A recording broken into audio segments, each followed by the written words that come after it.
أبا عبد الله يا أبا عبد الله.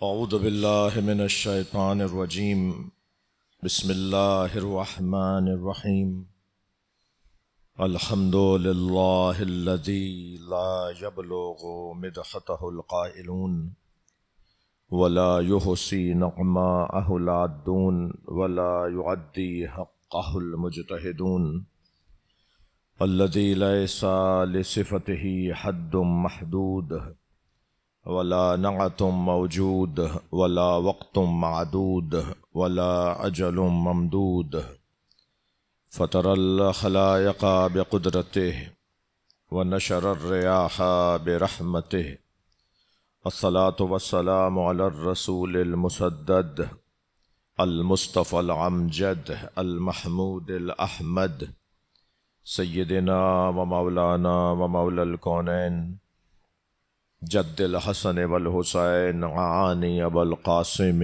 محمد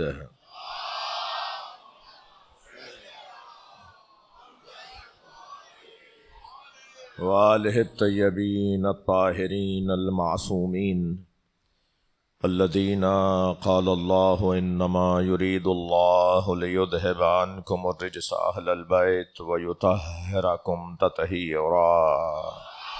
اللہم صل علی محمد وعلی محمد. ولعنۃ اللہ علی اعدائہم اجمعین من یوم عداوتہم الی قیام یوم الدین.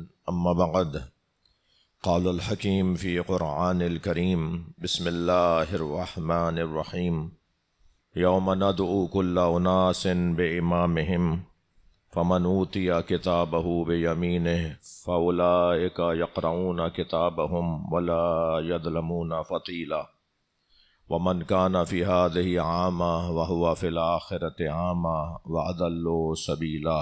صلوات.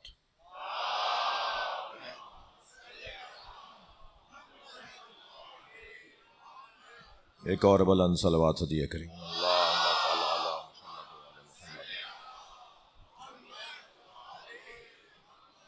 سورہ مبارکہ اسراء کی 71ویں اور 72ویں دو پے در پے آیات آپ کے سامنے پڑھی گئیں. اللہ اپنے اس کلام میں اختتام دنیا اور حسن ختام دنیا کو بیان کر رہا ہے. یوم ندعو کل اناس بامامہم، یعنی کتنا حسن ہے کہ محشر کا جو منظر بنے گا وہ امام کے بغیر نہیں بنے گا. حسن ختام کائنات، اس کائنات کو جب اللہ مکمل کرے گا، ختم ہوگی، نتیجہ دینے کا وقت آئے گا، اس وقت میں کیا منظر بنے گا. ہزاروں سال کا نتیجہ ہوگا، حضرت آدم سے لے کر اور قیامت تک جو کچھ ہوا اس سب کا ایک نتیجہ، ایک خلاصہ. اس لیے کہ تموتون کما تعیشون، حدیث کہتی ہے تمہاری موت ایسی ہی ہوگی جیسے زندگی تھی. موت زندگی کا خلاصہ ہے، موت زندگی کا نتیجہ ہے. تموتون کما تعیشون وتبعثون کما تموتون، تمہاری موت ایسے ہوگی جیسے تمہاری زندگی تھی، اور تمہاری محشر میں بعثت، محشر میں ایسے اٹھائے جاؤ گے جیسے مرے تھے. تو یہ مراحل ہیں. موت ویسے بھی زندگی کی ترجمان ہے، پوری زندگی کی ترجمانی ایک لمحے میں ہو رہی ہوتی ہے. وہ جس وقت مر رہا ہوتا ہے نا انسان، جب اس کی موت آتی ہے تو وہ موت کا مرحلہ، وہ موت کا منظر اب وہ 90 سال گزار کے زندگی گئے ہوں، وہ 80 سال گزار کے جا رہے ہوں، وہ 80 سال کا خلاصہ ایک لمحے میں سامنے آتا ہے۔ تو ہر شخص کی موت اس کی زندگی کی ترجمان ہے۔ تو محشر میں یہ منظر بنے گا کہ ہر شخص کو دنیا میں وہ مانتا تھا نہیں مانتا تھا، خوب مرضی چلا لی، خوب اپنی من مانی کر لی، مگر اب محشر میں اس کی چلے گی جسے رحمان کہتے ہیں۔ اب قیامت میں صرف اللہ کی بات چلے گی، یعنی دنیا میں تشریعی اعتبار سے جس میں اختیار ہے، جس میں انتخاب کا حق ہے، تشریعی اعتبار سے انسان زندگی گزارتا رہا، مگر محشر میں تشریعی پہلو نہیں ہوگا، تکوینی پہلو ہوگا، یعنی وہاں اب وہ ہوگا جو اللہ چاہے گا۔ یہاں تو خوب من مانی کر لی، کسی نے اللہ کے چاہنے پر عمل کیا تو کسی نے اللہ کی مرضی کے خلاف عمل کیا، وہ بھی برابر میں بیٹھا ہے جو اللہ کے خلاف بولتا ہے، اور وہ بھی ساتھ جی رہا ہے جو اللہ کے مطابق جیتا ہے۔ جی ایک ہی گھر میں اللہ کے مخالف بھی ہیں اور اسی گھر میں اللہ کے مطیع و فرمانبردار بھی ہیں، مگر محشر میں یہ نہیں ہوگا۔ صلوات پڑھیں محمد و آل محمد۔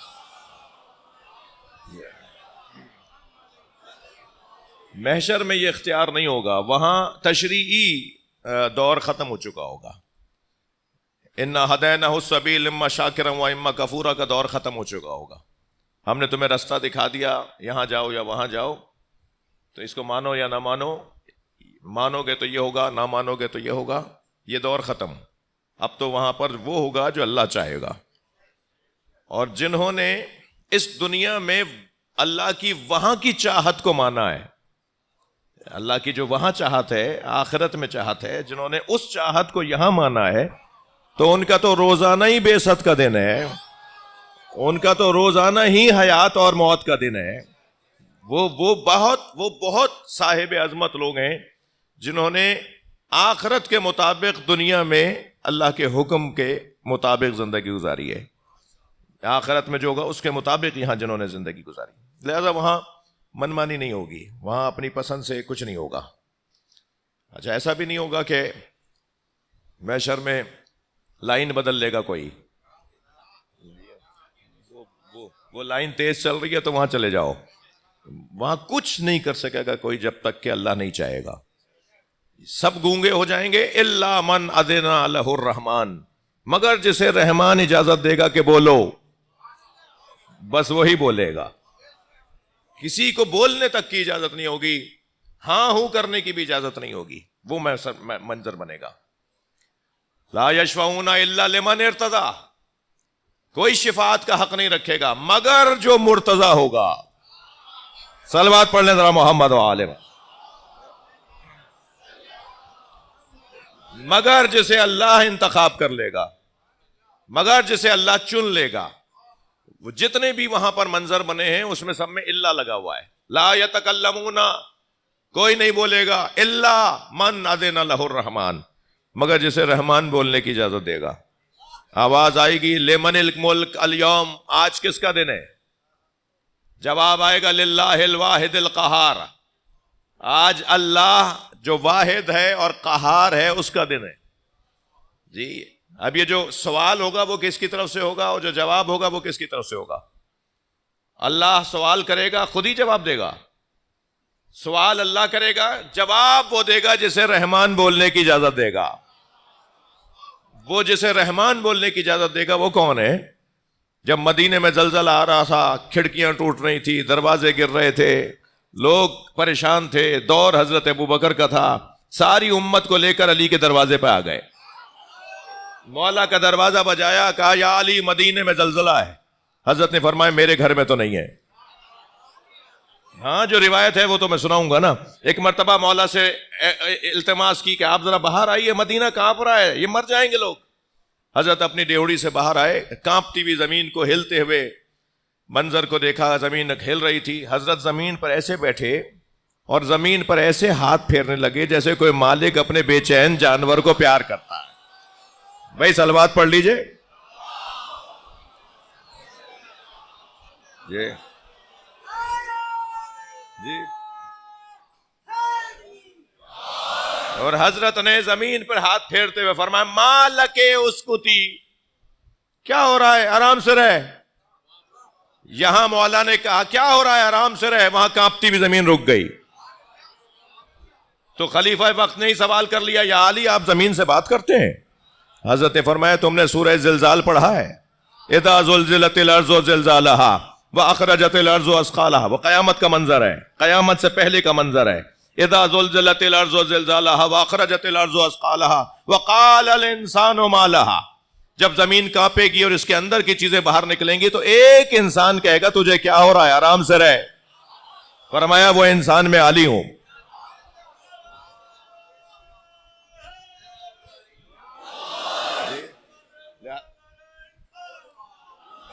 اللہم صلی علی محمد وآل محمد. عارف بھائی آپ نے بڑی اسکرین باہر لگوا دی تو مسجد کے صحن میں اور امام بارگاہ کے ہال میں ایک برزخ مجھے نظر آ رہی ہے. ایک صلوات پڑھیں ذرا محمد والا. اللہم صلی علی.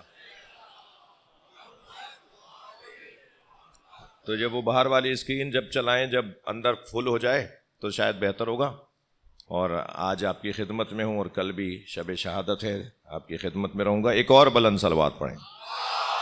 اللہم صلی علی محمد وآل محمد. اس سے بلند صلوات. ماشاءاللہ. صلی علی محمد وآل محمد.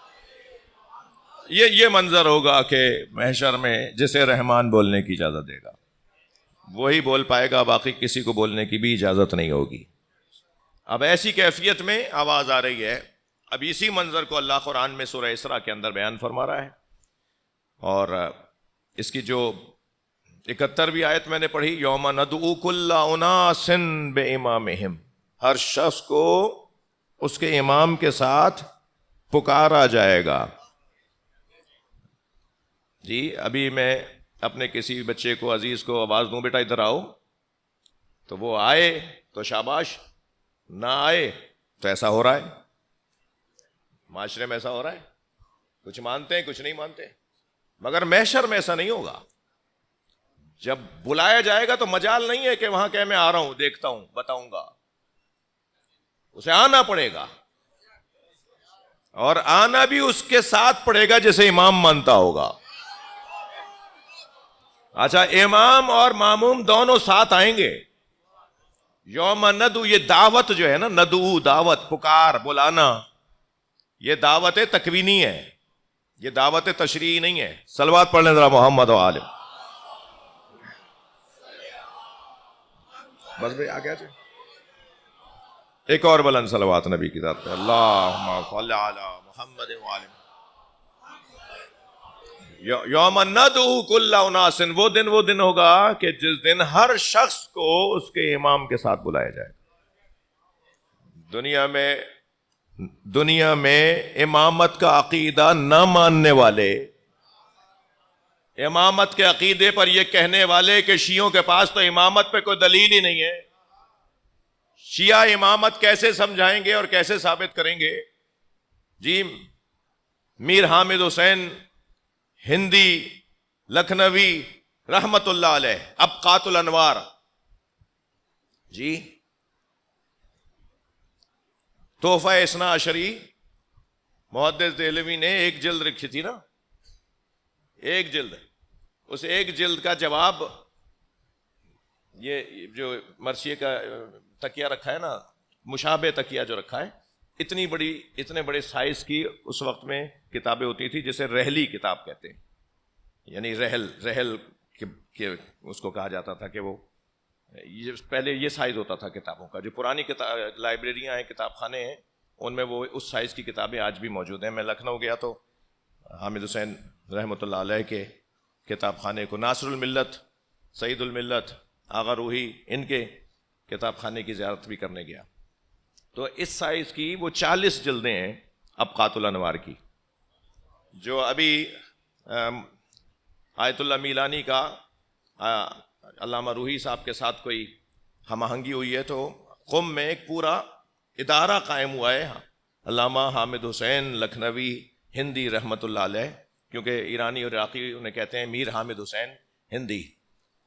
ان کی جتنے آثار تھے ان سب کو جدید طریقے سے، نئے انداز سے، نئے مثلا ایڈیشن میں اور نئی رسم الخط میں اسے ڈھالا جا رہا ہے.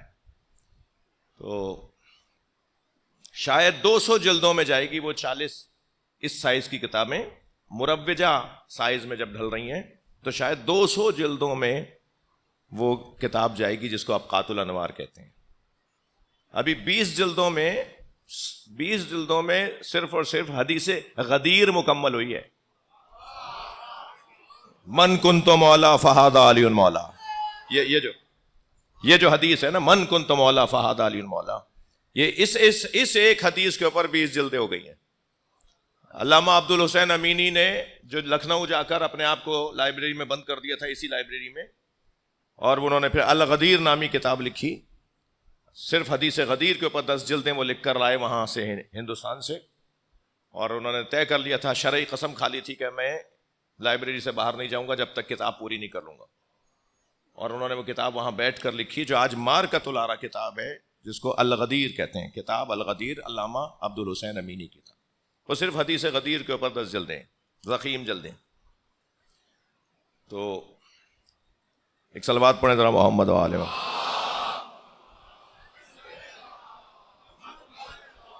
یہ میں نے بات جو بیچ میں لا کر ایک بریکٹ میں لا کر کی ہے، یہ ان لوگوں کو جواب دیا ہے جو کہتے ہیں کہ امامت پر ان کے پاس دلیل کیا ہے. میں کہتا ہوں کہ رسول اللہ نے، سرکار دو جہاں نے ساری زندگی، اگر حضرت کی زندگی کا خلاصہ کیا جائے، ہوتا ہے وقت کم ہے صاحب، مختصر ذرا چند جملوں میں سیرت کو خلاصہ کیجئے، سیرت کے تمام پہلوؤں کو ذرا 2 جملوں میں لائیے. تو اگر مجھ طالب علم سے کوئی کہے گا کہ سیرت مصطفیٰ صلی اللہ علیہ وآلہ وسلم کے تمام پہلوؤں کو ذرا 2 جملوں میں لائیے، تو میں طالب علم تو یہ کہوں گا کہ نبی نے، سرکار نے ساری زندگی یا اللہ سمجھایا یا علی.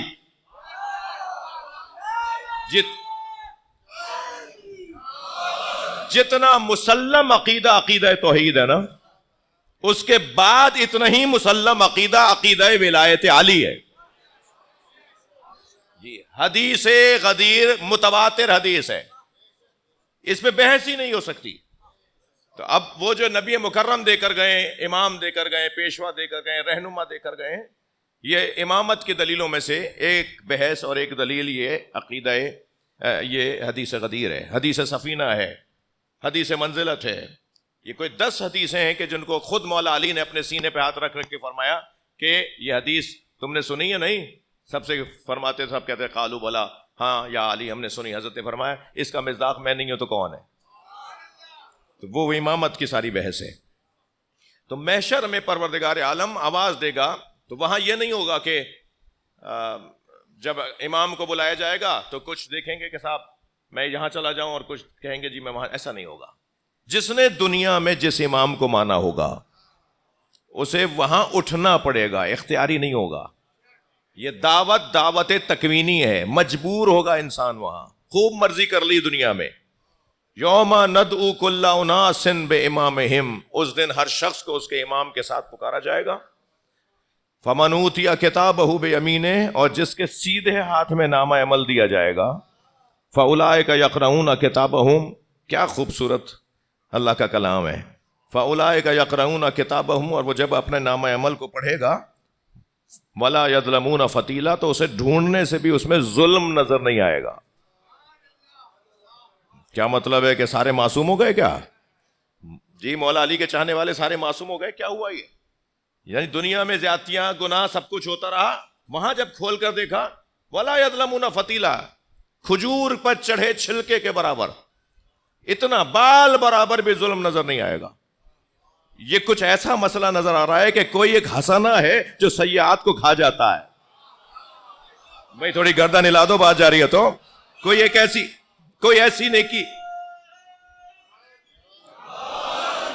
نیکی ہے جو بہت ساری برائیوں کو کھا جاتی ہے، سبب بنتی ہے برائیوں کو کھانے کا. تو اب وہ جب دیکھے گا تو اس میں تو کچھ بھی نہیں ہوگا.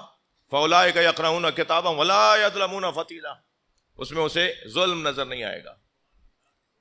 ومن کان فی ھذہ اعمی، کیا خوبصورت تعبیر ہے اللہ کی.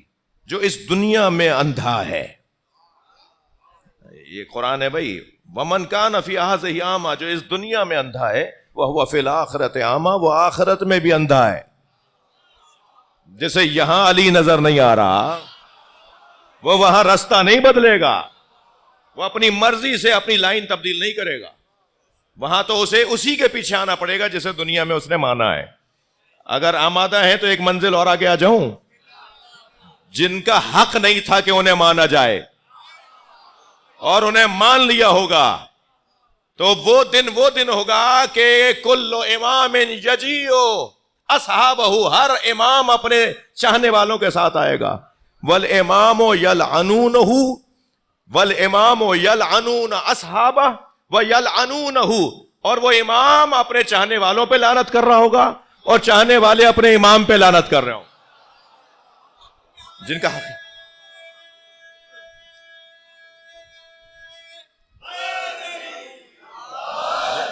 حق ہی نہیں تھا کہ انہیں اپنا بڑا مانا جائے.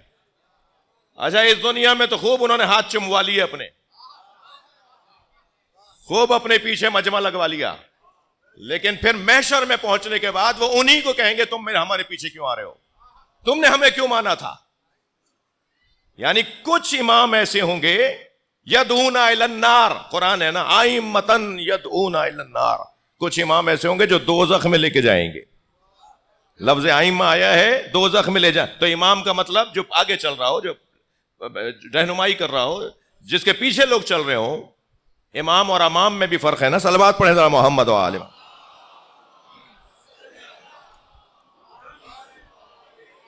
اب آپ کی توجہات ماشاءاللہ ہیں، تو توجہ ہے، تو میں ایک امام کی تعریف میں آیا ہے. امام اس ڈور کو، لغت میں امام اس ڈور کو کہتے ہیں جس سے دیوار کو سیدھا اٹھایا جاتا ہے. امام جو لغت میں ہر شخص کو اس کے امام کے ساتھ اٹھایا جائے گا، اور وہ وہاں امام اپنے، کچھ امام ہوں گے جو اپنے ماموموں پر لعنت کر رہے ہوں گے اور ان کے پیچھے چلنے والے ان پہ لعنت کر رہے ہوں گے. اور صرف امام ہی نہیں ہے، وہاں یہاں بھی کچھ ہوتا ہے ایسا.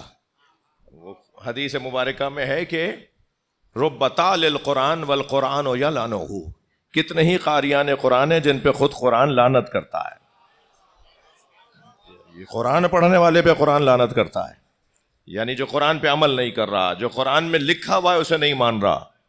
جی، قرآن پڑھ رہا ہے مگر اندھا ہے، قرآن پڑھتا ہے مگر اندھا ہے. اب قرآن کہہ رہا ہے کہ ومن کان فی ھذہ اعمیٰ، جو اس دنیا میں اندھا ہے. نہیں عجیب بات نہیں ہے؟ تھکے تو نہیں آپ؟ عجیب بات نہیں ہے، عجیب بات نہیں ہے. فاسألوا اہل الذکر ان کنتم لا تعلمون، پوچھو اہل ذکر سے اگر جانتے نہیں ہو. مسئلہ ہم ان سے پوچھیں، حاکم کوئی اور، اللہ تک پہنچانے کا وسیلہ یہ، حاکم کوئی اور، صادقین یہ، حاکم کوئی اور، محشر میں جنت میں یہ لے جائیں گے، حاکم کوئی اور. کتنا تضاد ہے بھائی. یعنی پورے قرآن میں اللہ نے جس گھرانے کے پیچھے لگنے کو کہا ہے کہ ان کی مانو، ان سے پوچھو، یہی سچے ہیں. تم حاکم کسی اور کو مانتے ہو. صلوات پڑھنے ذرا محمد و آل.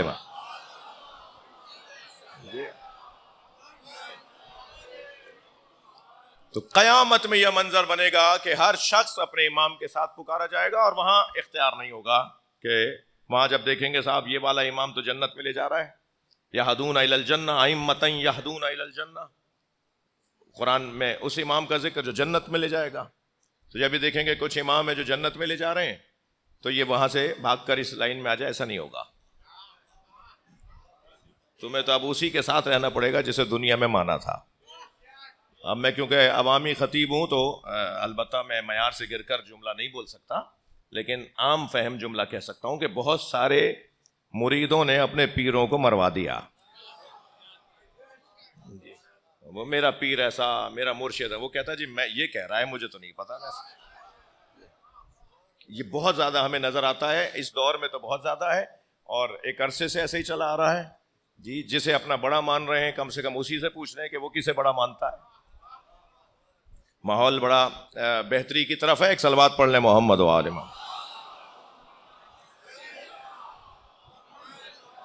ایک صلوات پڑھتے ہوئے تھوڑا تھوڑا سا مل کے بیٹھیے، آگے تشریف لائیے، تھوڑا تھوڑا سا آگے. بڑی عنایت ہے، بڑی عنایت.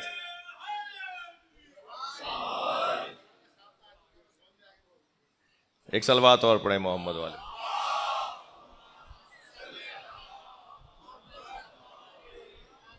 تو اس دن ہر شخص کو اس کے امام کے ساتھ اٹھایا جائے گا، اور پھر ہر شخص اپنا نام عمل اسے، اچھا جو جن کے سیدھے ہاتھ میں نام عمل دیا جائے گا ان کو تو اس میں کوئی ظلم نظر نہیں آئے گا. وہ ظلم نظر نہیں آئے گا اس کا مطلب یہ نہیں ہے کہ اس نے کوئی ظلم نہیں کیا ہوگا. اس نے وہ جو برزخ میں، وہ جو قبر میں صحیح امام کے پیچھے لگنے کی وجہ سے وہ جو کچھ ہونا تھا وہ قبر میں ہو گیا، وہ برزخ میں ہو گیا. اب تو یہ محشر میں نام عمل ہاتھ میں دیا جا رہا ہے. اب تو فیصلے کا وقت ہے، ریزلٹ اناؤنس ہو رہا ہے. اب تو جنت میں جانے کی بات ہو رہی ہے، لہٰذا سیدھے ہاتھ میں نام عمل دیا جائے گا. اب وہ جب کھول کے دیکھے گا تو یہ خود کھول کر دیکھ کر اور ہاتھ میں لے کر، سیدھے ہاتھ میں لے کر لینا خود دلیل ہوگا کہ یہ جنتی ہے. اور جو دوزخی ہوں گے ان کو الٹے ہاتھ میں نام عمل دیا جائے گا، اور الٹے ہاتھ میں بھی ان کو عقب سے دیا جائے گا. اور جب وہ کہیں گے مڑو نہیں پکڑو، اب وہ جب پکڑنے کے لیے ہاتھ اپنا موڑے گا تو ہاتھ تو جا نہیں رہا پیچھے، تو کوہنی توڑی جائے گی، بازو توڑا جائے گا. وہ لٹکے ہوئے ہاتھ سے وہ نامہ عمل پکڑے گا، تو خود ایک دلیل ہوگی کہ یہ دوزخ میں جائے گا. یہ منظر بنے گا قیامت کے اندر. اور پھر قرآن کہہ رہا ہے کہ جو اس دنیا میں اندھا ہے، بھائی یہ بیچارے جو نابینا ہو گئے کسی بیماری کی وجہ سے، کسی جینیٹک مسائل کی وجہ سے، کسی حادثے کی وجہ سے، ان کا کیا قصور ہے؟ قرآن کہہ رہا ہے جو اس دنیا میں اندھا ہے وہاں بھی اندھا ہوگا. یہ کون سا اندھا ہے جو یہاں پر اندھا ہے اور وہاں بھی اندھا ہوگا؟ یہ چشمے سر والا اندھا نہیں ہے، یہ چشمے جان والا اندھا ہے، جس کی بصیرت ہی نہیں ہے. آنکھیں تو خوب اس کی چلتی ہیں مگر اسے حقیقت نظر نہیں آ رہی، اسے عالم نظر نہیں آ رہا، اسے معصوم نظر نہیں آ رہا، اسے جنت میں لے جانے والا پیشوا نظر نہیں آ رہا. اور وہ کہہ رہا ہے جی نہیں، ہم بھی مانتے ہیں، انہیں بھی مانتے ہیں. یہ والا جملہ ہے نا، یہ قیامت میں رسوا کرے گا. تھوڑا تھوڑا گردن ہلا دو، بات جاری ہے. تو یہ جو جملہ ہے نا کہ ہم انہیں بھی مانتے ہیں، یہ بھی کا چکر نہیں ہے. اب لفظ اگر تھوڑا سا رقیق نہ ہو جائے، ہی کا چکر ہے. ہم انہیں ہی کو مانتے ہیں. بے احترام بھائی، کسی کی پیروی کرنا اور ہے، کسی کی بے احترامی کرنا اور ہے. میں اگر کسی کو نہیں مانتا تو میں بے احترامی کر رہا ہوں؟ میں نہیں مانتا. نہ ماننا بے احترامی نہیں ہے، البتہ ماننا احترام ہے. جی 4 ڈاکٹر ہیں، میں ایک ڈاکٹر سے علاج کرا رہا ہوں، یہ یقیناً اس ڈاکٹر سے میرا رجوع کرنا، اس ڈاکٹر کی میرے اعتبار سے ایک نسبت اور ایک احترام اور فضیلت کا رشتہ ہے. مگر جن کے پاس میں نہیں جا رہا، کیا میں ان کو ڈاکٹر نہیں مانتا یا میں ان کو بے احترامی کر رہا ہوں؟ نہیں مانتا. میں نہیں ان سے علاج کروانا چاہتا. ہر کام میں بیسٹ کی تلاش، ہر کام میں میرٹ کی آواز، قابلیت کی پکار. یہ دین اتنا سستا کیسے ہو گیا کہ میں اپنے بدن کے علاج کے لیے تو بہتر ڈاکٹر کی تلاش میں رہوں، میں اپنا حق لینے کے لیے تو بہترین قانون دان کو تلاش کروں، مگر میں اپنی آخرت کے لیے جسے چاہوں اپنا مولا مان لوں، جسے چاہوں اپنا بڑا مان لوں؟ یہ نہیں ہوگا. صلوات پڑھ لیں محمد و آل محمد. مل کر صلوات ہدیہ کر دیں محمد و آل محمد.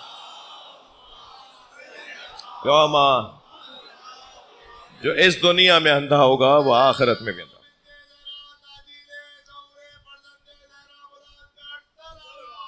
اللہم صل علی محمد و آل محمد.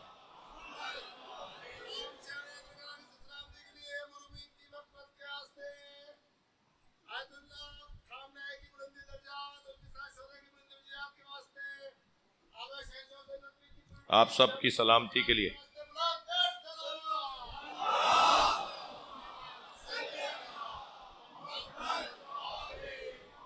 دیکھیے، بہت روشن بات ہے کہ اعمال کا نتیجہ تقویٰ ہے. اعمال کا نتیجہ. نماز کیوں پڑھیں؟ لعلکم تتقون. روزہ کیوں رکھیں؟ لعلکم تتقون. حج کیوں کریں؟ لعلکم تتقون. کتب علیکم الصیام، سورہ بقرہ. کتب علیکم الصیام کما کتب علی الذین من قبلکم لعلکم تتقون.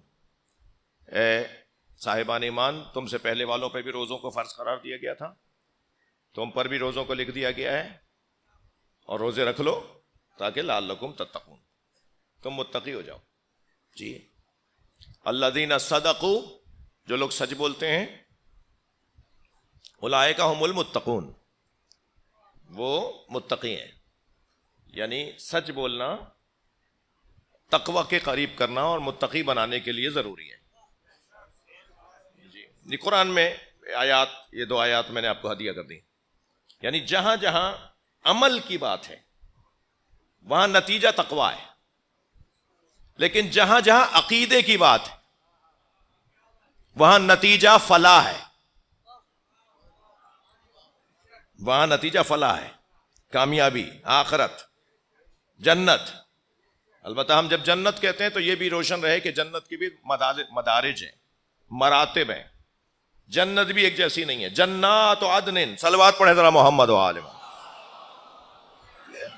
مختلف جنتیں،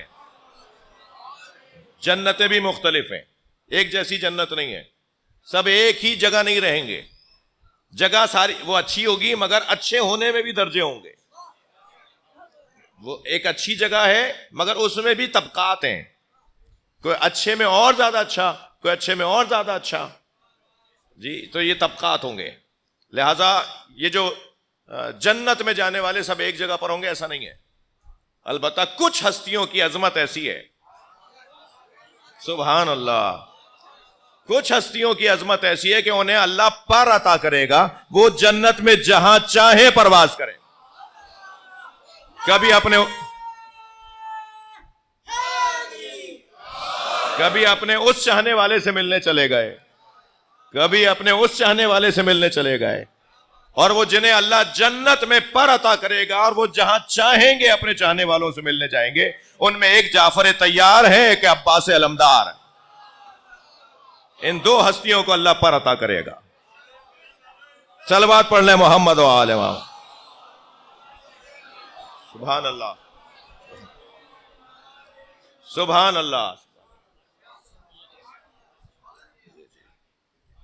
تو وہ جو جنت، اب آپ سورہ مبارکہ فجر کی آخری آیت جو امام حسین جس کے مصداق اول ہیں، یا ایتھا النفس المطمئنہ ارجعی الی ربک راضیۃ مرضیہ فادخلی فی عبادی وادخلی جنتی. اے صاحب نفس مطمئنہ، اپنے رب کی طرف پلٹا، بس میرے خاص بندوں میں داخل ہو جا اور میری جنت میں آ جا. یہ جو جنتی کا لفظ ہے نا، میری جنت، کیونکہ اللہ کے لیے جسم نہیں ہے، بدن نہیں ہے.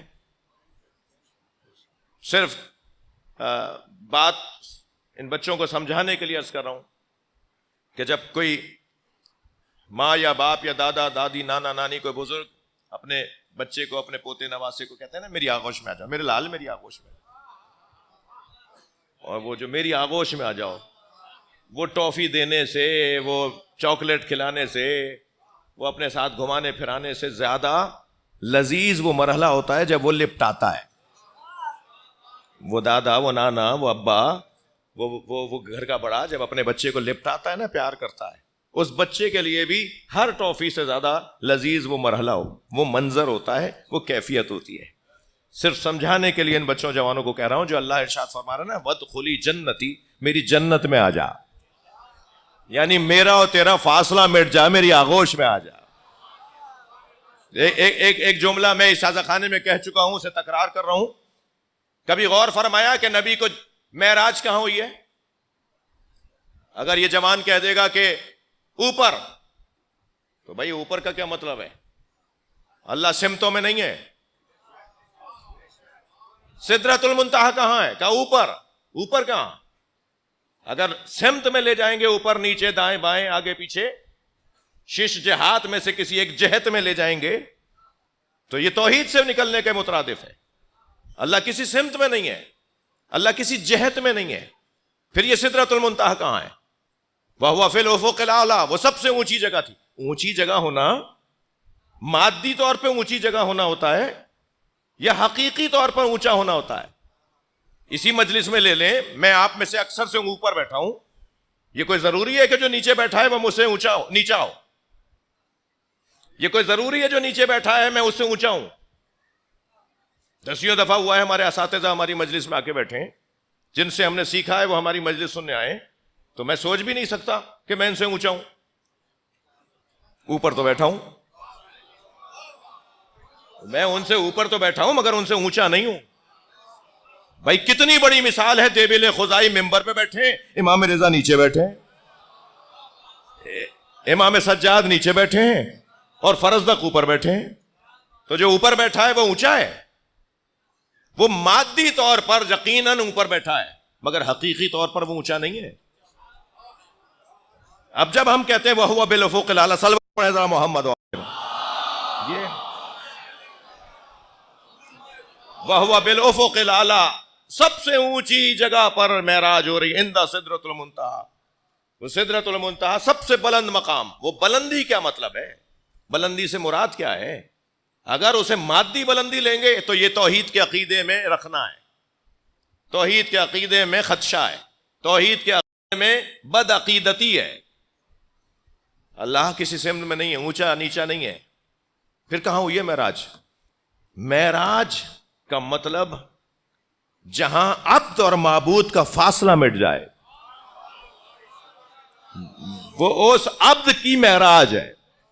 سرکار اور اللہ میں, نبی اور اللہ میں جو فاصلہ مٹا اسے سدرۃ المنتہا کہتے ہیں, اور حسین اور اللہ میں جب فاصلہ مٹا تو اسے کربلا معلیٰ کہتے ہیں. صلوات پڑھنے محمد و آلہ وسلم.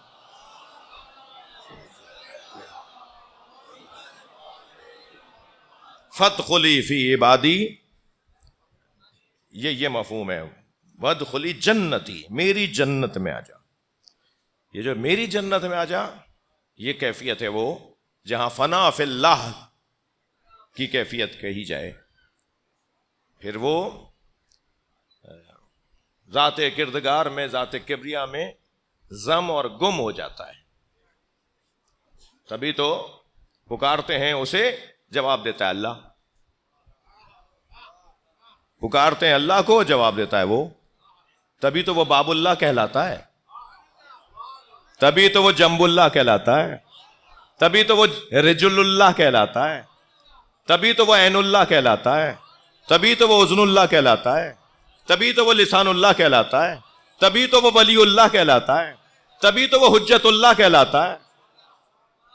یعنی اتنا وہ اللہ کی ذات میں گم ہو گیا کہ اب اسے مانو کو اللہ مان رہے ہو, اسے مان رہے ہو گویا اللہ مان رہے ہو. جی وہ کیفیت ہے. تو جہاں جہاں عزیزان گرامی وقت تنگ ہوتا جا رہا ہے, ایک صلوات پڑھیں ذرا محمد و آلہ.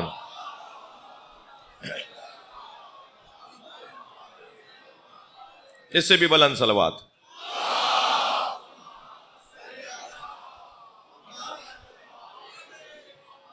جہاں جہاں تقوی منزل دکھائی گئی ہے نا قرآن میں, ہدف تقوی کو بنایا گیا ہے, وہاں اعمال مقدمہ ہے اور اس کا نتیجہ تقوی ہے. اور جہاں جہاں عقیدے کو عنوان بنایا گیا ہے وہاں نتیجہ فلاح ہے.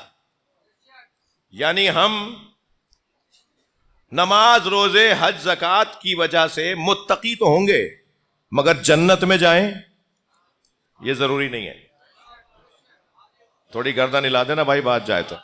بڑا سنبھل کے بول رہا ہوں اور احتیاط سے بات ہو رہی ہے.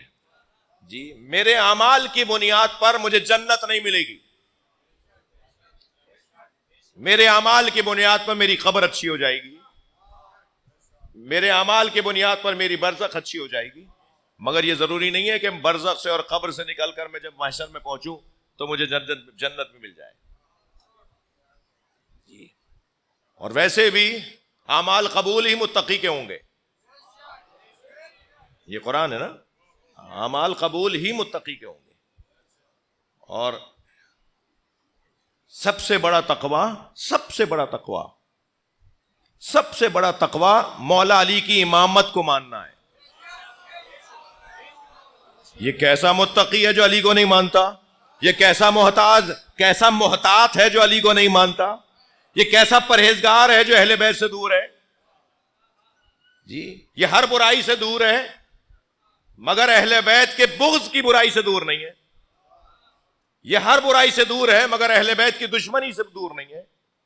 تقوی کا سب سے حسین منظر ہے ولایت اہل بیت کو قبول کرنا۔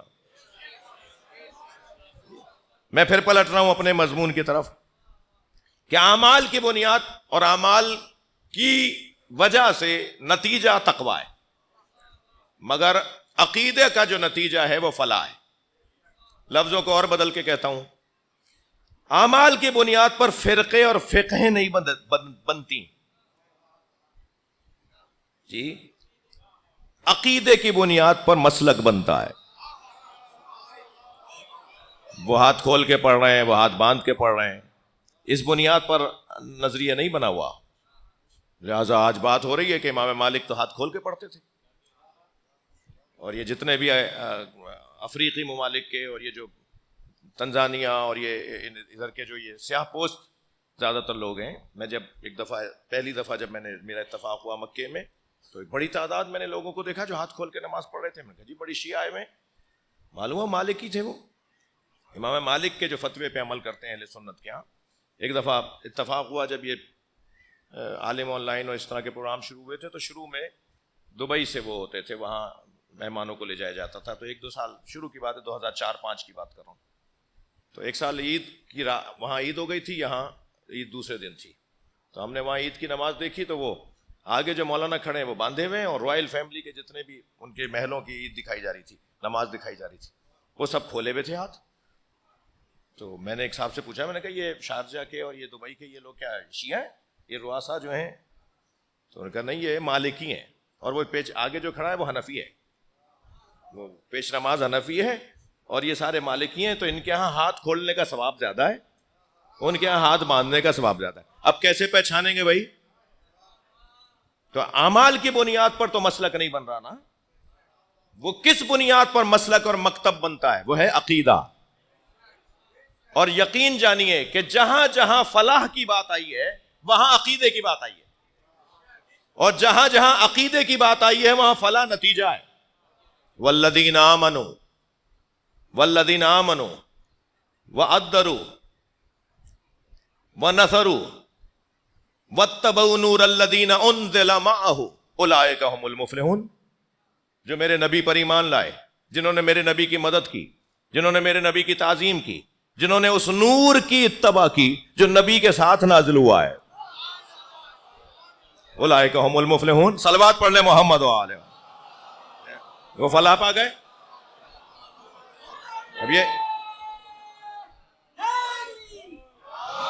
اب یہ عقیدے کا بیان ہے جس کا نتیجہ فلاح ہے۔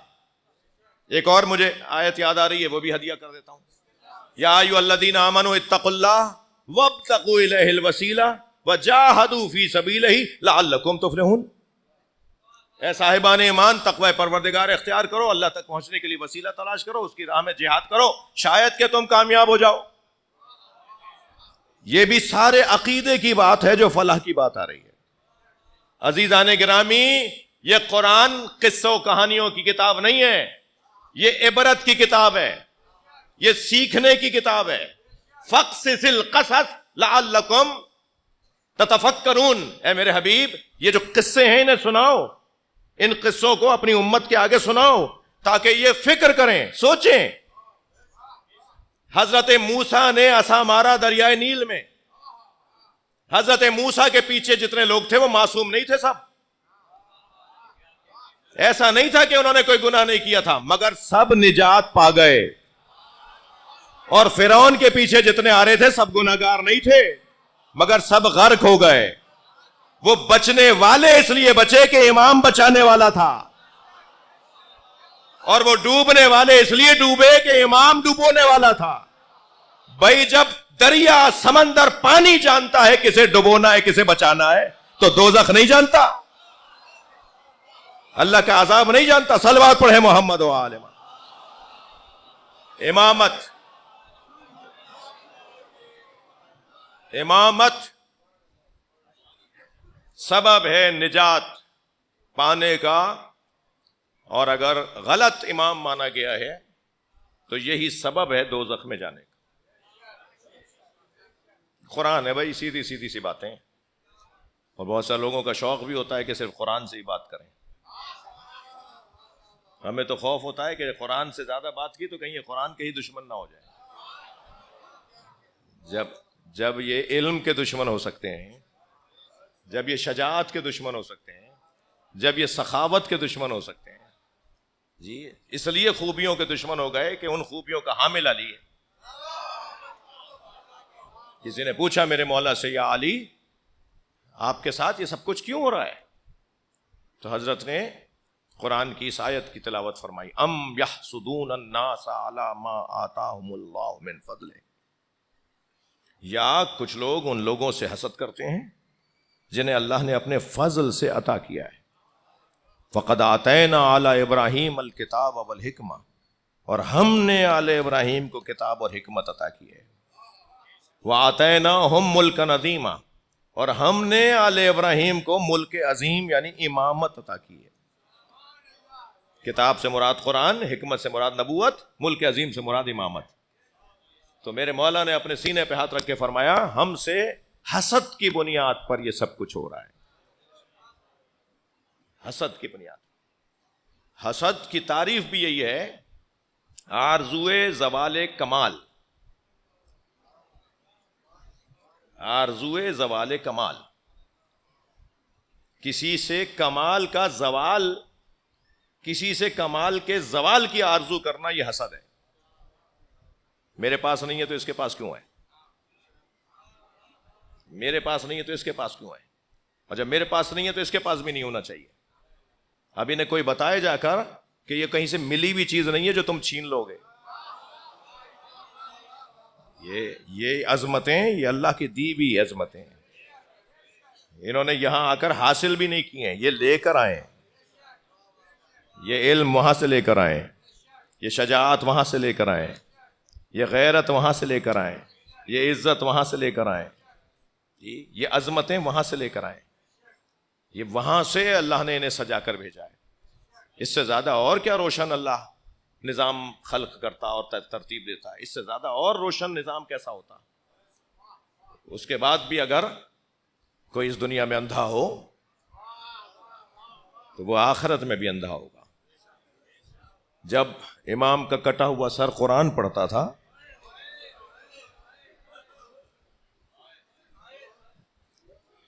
تو یہ کہتے تھے، تمہیں پتہ نہیں ہے کہ یہ گھرانہ معاذ اللہ سحر اور جادو رکھتا ہے۔ نبی پر، نبی کی بے ادبی، نبی کی توہین ایک اس عنوان سے بھی تو کی گئی نا کہ یہ معاذ اللہ ساحر ہیں۔ قرآن ہے، قرآن میں ذکر ہے اس کا۔ اور یہ کہہ کے لوگوں کو، وہ جب نبی کی رحلت کے بعد جو کچھ ہوا، حضرت نے ایک صاحب کو اپنے گھر بلایا اور بلا کے فرمایا کہ تم نبی کو کیا جواب دو گے؟ تو اس نے کہا کہ یا علی اب تو ہو گیا جو ہونا تھا۔ تو حضرت نے فرمایا ذرا مڑ کے دیکھو۔ مڑ کے دیکھا تو نبی کھڑے تھے، اور نبی نے فرمایا کہ میں تم سے ناراض ہوں، تم نے میرے علی کو چھوڑ دیا۔ کانپنے لگا۔ جب کہیں گیا تو کسی سے بیان کیا تو اس نے کہا تمہیں نہیں پتا یہ جادو کرتے ہیں؟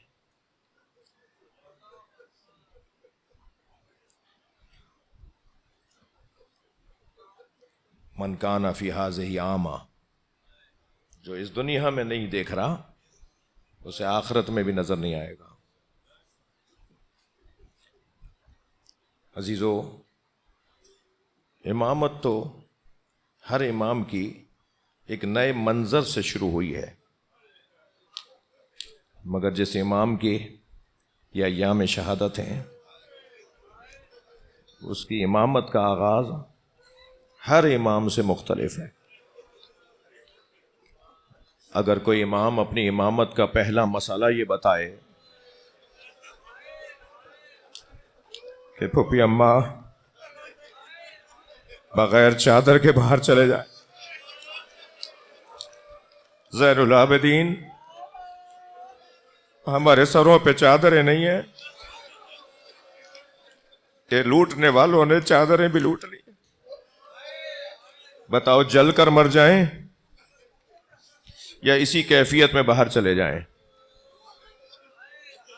تو امام نے فرمایا پھوپھی اماں اسی کیفیت میں باہر چلے جائیں. جس کی امامت کا آغاز ماں بہنوں کو بے مقنع و چادر دیکھنا، جس کی امامت کے آغاز میں سکینہ کو تماچا لگ رہا ہو،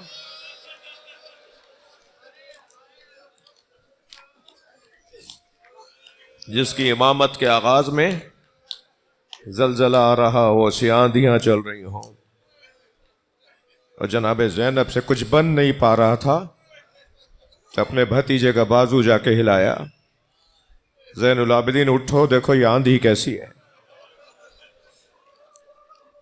تو اللہ کی مصلحت تھی، امام کے بدن میں سکت نہیں تھی. فرمایا پھوپھی اماں آپ میری بڑی ہیں، میری پھوپھی ہیں، میں آپ کو زحمت نہ دیتا، مجھے سہارا دیجئے.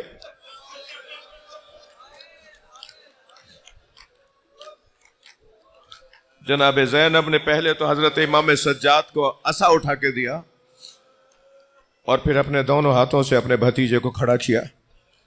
امام نے عصا کا سہارا لے کے خود کو روکا اور پھر فرمایا زحمت کیجئے خیمے کا پردہ ہٹائیے. اب جب بی بی نے خیمے کا پردہ ہٹایا تو دور سے دیکھ کر کہا السلام علیک یا ابا عبداللہ، اجرکم علی اللہ، اجرکم علی اللہ. اللہ ان آوازوں پر رحمت نازل فرمائے. اس امام کی شہادت کی مجلسیں ہیں جس نے 40 سال گریہ کیا ہے. امام حسین کے سب سے پہلے عزادار، مجلسوں کا انعقاد، گھر میں روزانہ مجلس ہوتی ہے. عزاداروں میں اس منظر پر آپ کو کچھ دیر اور روکنا چاہوں گا کہ جب جلتے ہوئے خیمے سے امام سجاد کو لے کر آئی ہے نا جناب زینب،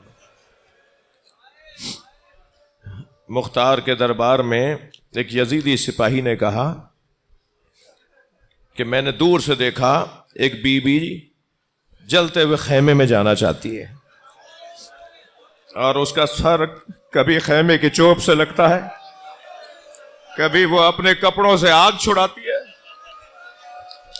کہتا ہے مجھے اتنا احساس ہوا کہ شاید اس کے سر پہ چوٹ ماری گئی ہے جس سے اس کی آنکھوں کا نور چلا گیا ہے اور اسے نظر نہیں آ رہا کہ آگ کی طرف نہیں جانا، دوسری طرف جانا ہے. وہ منظر گزر چکا تھا، لٹس اور تاراجی ہو چکی تھی. وہ کہتا ہے میں نے یہ سوچا کہ شاید کسی نے یہ جو ظلم ہوا ہے کسی نے اس کے سر پہ چوٹ ماری ہے جس کی وجہ سے اس کی آنکھوں کا نور چلا گیا ہے. تو کہتا ہے میں دوڑتا ہوا آیا اور میں نے آ کے کہا بی بی تمہیں نظر نہیں آ رہا آگے آگ جل رہی ہے، تم کہاں جا رہی ہے؟ تو آگ جل رہی ہے.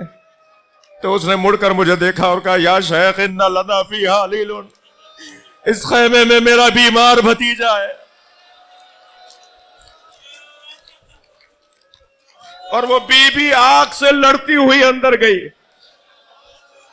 اور اپنی پشت پر اپنا بیمار بھتیجا اٹھا کے لائی.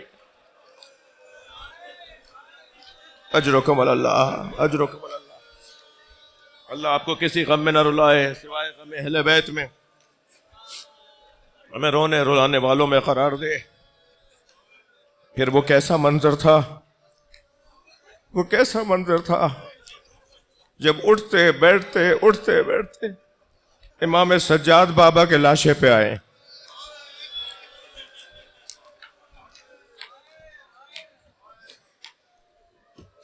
اور جب بابا کے لاشے پر آئے تو اللہ کسی بیٹے کو باپ کا ایسا لاشا نہ دے. رونے والوں امام کی پسلیاں کمر سے نکل رہی تھی.